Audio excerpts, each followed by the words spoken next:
कांग्रेस मोदी की कब्र खोदने के कार्यक्रम के बारे में कांग्रेस अब नहीं कहेगी मोदी तेरी कब्र खोदेगी। मोहब्बत की दुकान खोलने वाले मोदी तेरी कब्र खुदेगी के नारे लगा रहे हैं। कांग्रेस अब कहना भूल जाएगी मोदी तेरी कब्र खोदेगी।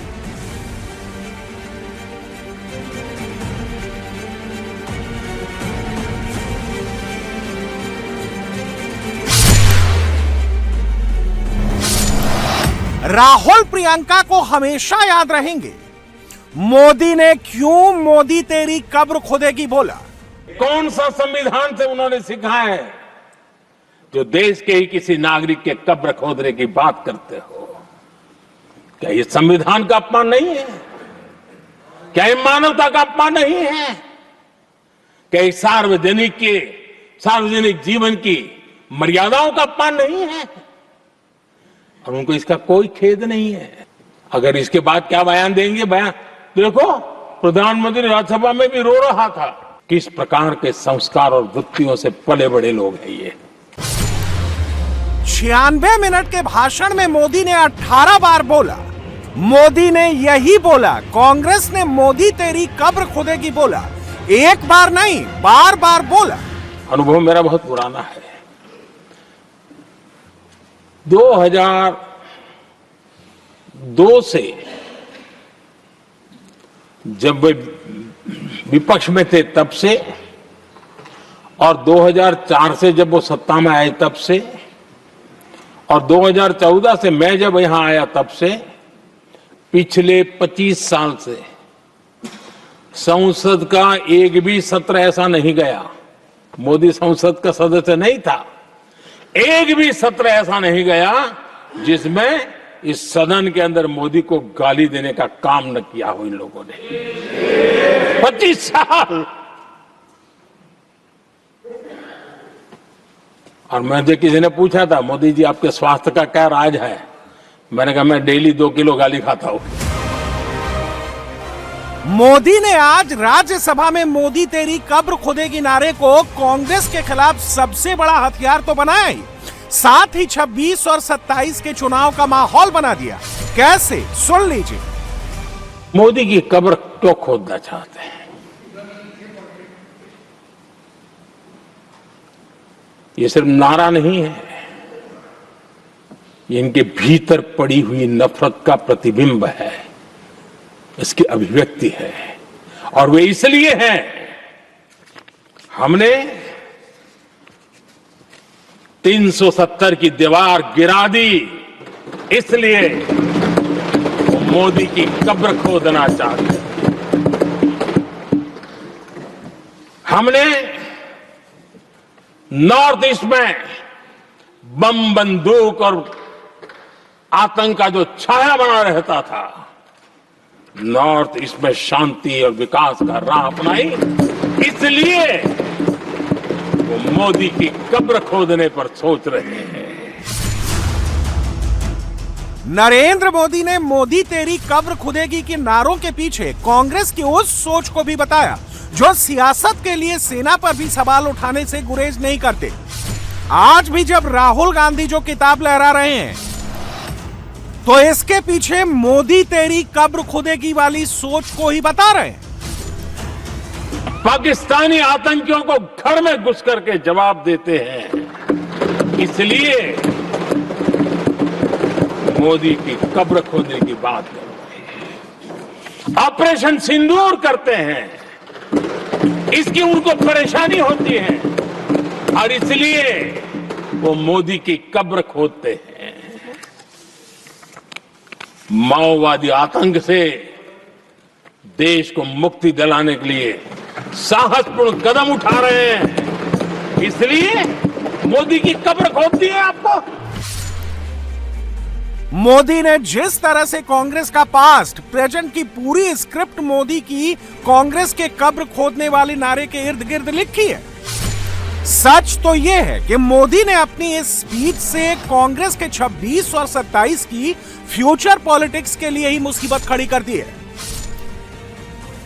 नेहरू जी ने देश के साथ बहुत बड़ा अन्याय किया था।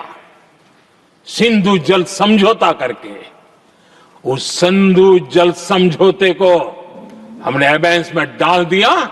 क्या इसलिए आप मोदी की कब्र खोदने के नारे लगा रहे हो? आदरणीय सभापति जी, कांग्रेस की परेशानी कुछ और है। ये पचा नहीं पा रहे कि मोदी यहां तक पहुंचा कैसे, और उनकी परेशानी बढ़ती जा रही है कि भाई पहुंचा तो पहुंचा, लेकिन अब तक टिका क्यों है? और इसलिए वे एक ही रास्ता उनके लिए बचा हुआ लग रहा है कि मोदी तेरी कब्र खुदेगी। आदरणीय सभापति जी, ये तो मान करके बैठे थे। उनका लोकतंत्र, संविधान का कोई लेना देना नहीं। उनको तो लगता है कि प्रधानमंत्री पद उनके परिवार की जागीर है, उस पर कोई और बैठ नहीं सकता। ये जो उनके भीतर में नफरत पड़ी हुई है ना, मोहब्बत की दुकान में जो आग भरी पड़ी हुई है ना, उसका परिणाम है। और इसीलिए मोदी की कब्र खोदने का नारा लेकर के वो चल रहे हैं। नरेंद्र मोदी ने रवनीत बिट्टू को गद्दार कहने पर भी राहुल गांधी को जमकर क्लास लगाई।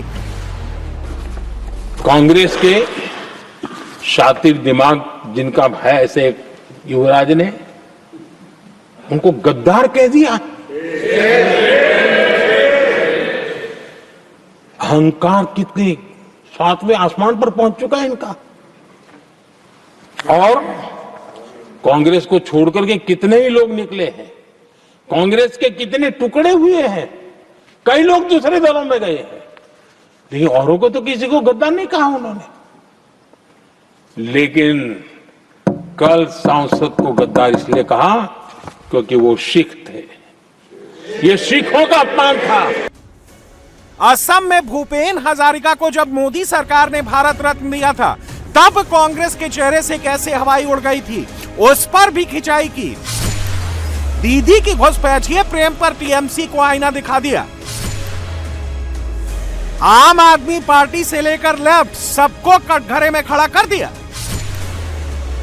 जब मोदी ने केरल के राज्यसभा सांसद मास्टर सदानंद का जिक्र किया कि कैसे केरल में मास्टर सदानंद पर सियासत में अंधे होकर विरोधियों ने जुल्म ढाया, दूसरी तरफ हमारे सदानंद जी मास्टर का दृश्य है।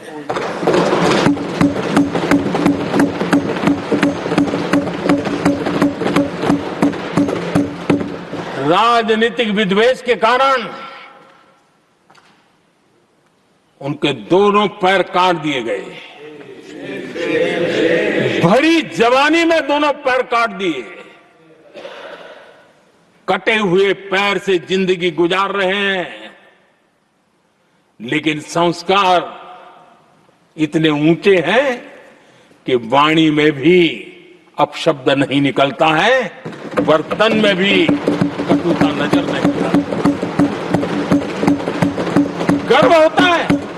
और कल जब देश ने, जब उनका पहला भाषण हो रहा था सदन में, और उन्होंने जब अपने बेंच पर आपसे इजाजत लेकर के अपने कटे हुए पैर के लिए वो जो लीम का उपयोग करते हैं, आर्टिफिशियल लीम का, उन्होंने जब रखा, वो दृश्य देश के लिए पीड़ादायक था कि इस देश में ऐसा ही बंधारण की बातें करने वाले इंडिया अलायंस के लोग, और ये इंडिया अलायंस पूरा जिम्मेवार इसके लिए,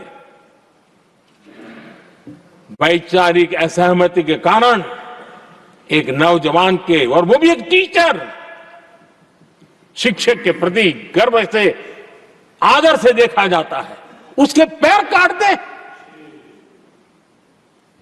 लेकिन उनको कोई खेद नहीं है। नरेंद्र मोदी ने चुन चुन कर प्रहार किया, विरोधियों की पुरानी नई सारी करतूतें खोलकर रख दी। जिन्होंने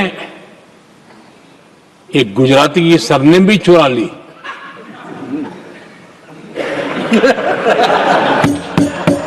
महात्मा गांधी की सरनेम चुरा ली। ये लोग